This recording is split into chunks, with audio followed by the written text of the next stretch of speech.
François Lépineux, maire sortant de Brax. Élodie Bertin. François Cusset.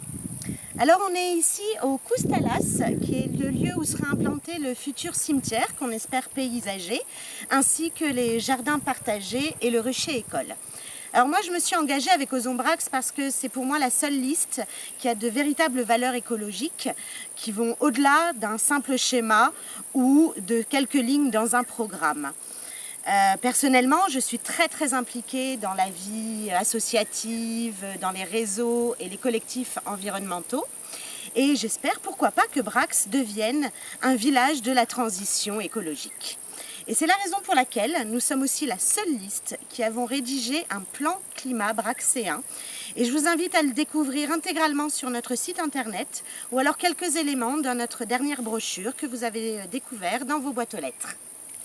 Alors c'est avec mon expérience de maire sortant et de vice-président de la commission développement durable de la métropole que je me présente avec l'équipe Ozon Brax. Je porterai pour le prochain mandat plusieurs projets.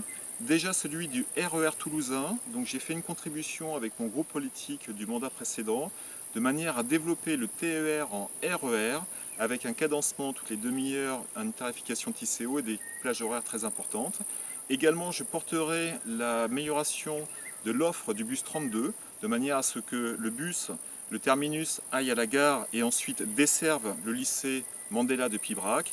Et je porterai aussi la rénovation et la réalisation de la piste cyclable du chemin de la Chauge, de manière à ce que les lycéens et les braxéens puissent sortir de Brax en toute sécurité, en aménagement également le carrefour qui débouche sur la route de Lévignac.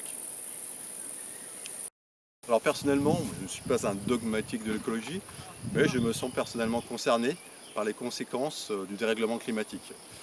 Par ailleurs, je suis captivé par tous les défis techniques qui sont soulevés par la transition écologique. Alors cette transition écologique, ce n'est pas pour moi seulement l'affaire des gouvernements, mais nous pouvons aussi agir localement au sein de la commune. Alors par exemple, là vous voyez, c'est un bassin de rétention et nous proposons d'installer sur ce bassin de rétention un parc photovoltaïque qui serait capable d'alimenter l'équivalent de 110 foyers. Alors, ce parc photovoltaïque, nous voulons le réaliser dans le cadre d'un projet citoyen, c'est-à-dire d'un projet qui sera financé et aussi piloté par les citoyens qui sont volontaires, par vous par exemple.